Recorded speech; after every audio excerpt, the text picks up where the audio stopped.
So in case you didn't know, I live in Charleston, South Carolina, and living in the South, bows are a quintessential part to Southern style. You see them everywhere.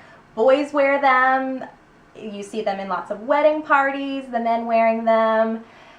Girls wear them attached to shoes and tie belts, they're just everywhere. So I thought, well, why can't Piper wear a bow too? So I have researched many different ways on how to sew a bow, how best to attach a bow to a store-bought collar. I've gone into lots of different shops and looked to see how they attach them and how they are constructed. And I really think I figured out the best way to make her bows, and I wanted to share them with you today. Okay, so the key to these bows is double-sided Velcro. I had looked at a lot of bows in stores. Some use snaps, which I found restricted the size collar you could use. So if you were gifting it and didn't know what size collar the dog had, then it really limited it to either just a 1/2 inch or 1 inch size collar. Some were elastic so that you could stretch it over the collar, but I found that really hard to remove quickly, but that is what's key to these bows. So a couple things with sizing. I played around with a lot of different sizes and I finally came up with what I think is the best. So you will have, and I'll list all of these below, the different sizes that I like. You'll have a centerpiece. The first size is for the small dog bow tie. So this is what this size comes out as. I'd say 35 pounds or less would maybe be for a small dog bow tie. For Piper, who's about 50 pounds, I like the medium size here. So this is what I use for her. I like the wider bow. I think it's a little more girly and feminine. So I like to make this wider size for Piper. And if I'm gifting for a boy dog, then I like it to be a little more narrow, a little more traditional. So I've got my bow piece here and I've got a center piece here. You definitely want to interface the bow piece. You could use something like SF 101 or even heavier. Just depends on how crisp you like your bows. I like mine pretty crisp. I like them to hold their shape. So what you're going to do first is you're going to fold the bow lengthwise. You're going to stitch down here at a 1/4 inch. Then you're going to take your centerpiece and you're going to fold them wrong sides together, just like this. Doesn't have to be perfect. You can make, if you like a really wide centerpiece, then you can make it wider. If you like it very narrow, then just adjust, and then you're going to press that too.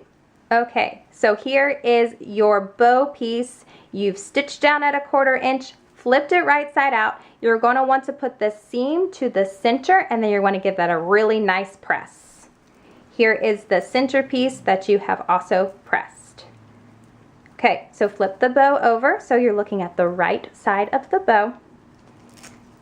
For Piper's bow, she wears a 1 inch collar. I find that a 3 inch piece is the perfect length to wrap around her 1 inch collar. If you're gifting and you know the dog is going to be 1 inch or less, you could still gift it at the 3 inch, and then once they get it, they can just trim off what they don't need. If the family has multiple dogs and you don't know which dog's going to wear which bow, you can go up to the like a 5 inch piece, and then they can trim it when they get it. Just let them know they can trim it to their needs.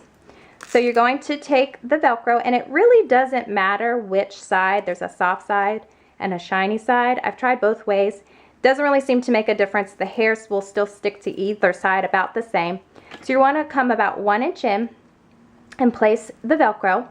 Then you're going to want to put it under the sewing machine and stitch across right along there. I like to do it about 3 times.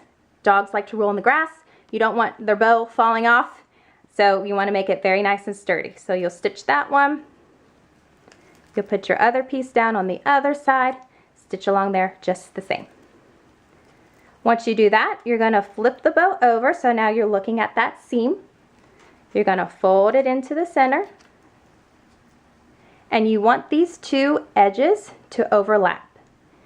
So then you're going to put it under your machine, and you're going to stitch down here to secure it all together.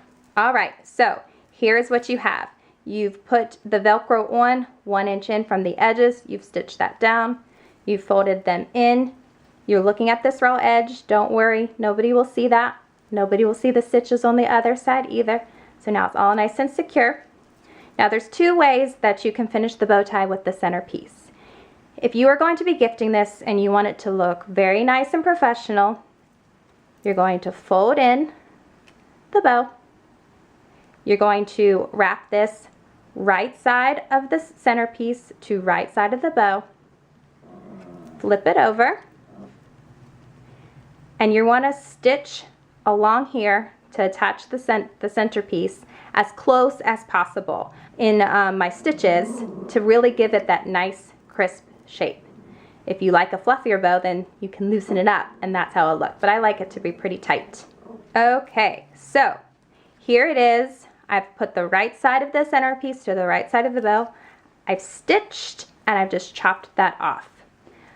Sometimes, depending on how tight you've gotten this, it can be a little hard, but you're going to flip this centerpiece right side out.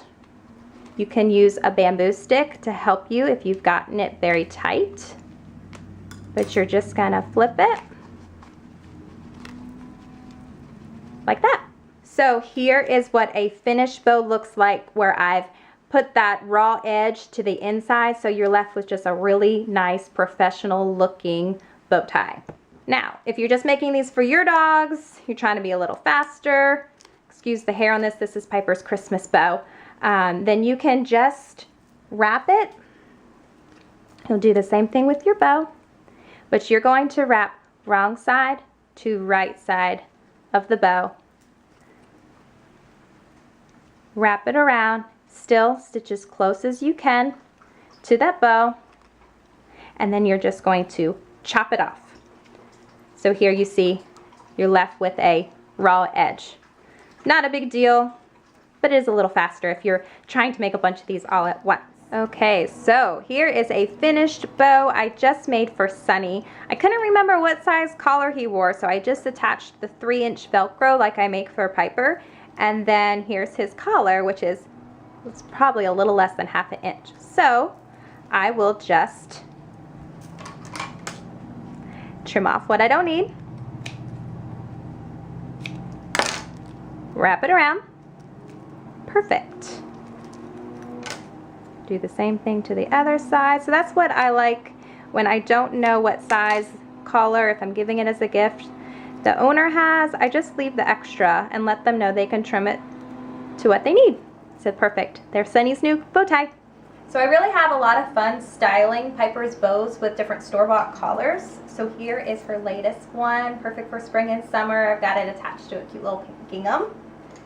This one is my favorite collar. It's a gold glitter one, and I think it just matches so much. For Christmas, I popped on her red bow. Perfect.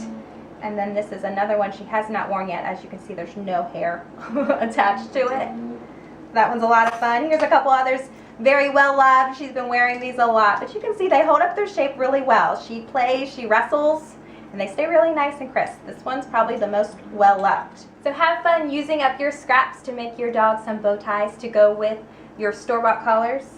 This one is actually left over from a dress I made, so I'm going to put it on Piper and wear my dress, and we're going to have our own little mommy and me moment.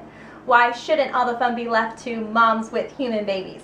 I hope you guys enjoyed the bow tie video. Make sure you subscribe to us so you don't miss any of our videos. Give the video a thumbs up if you liked us. Till next time, bye.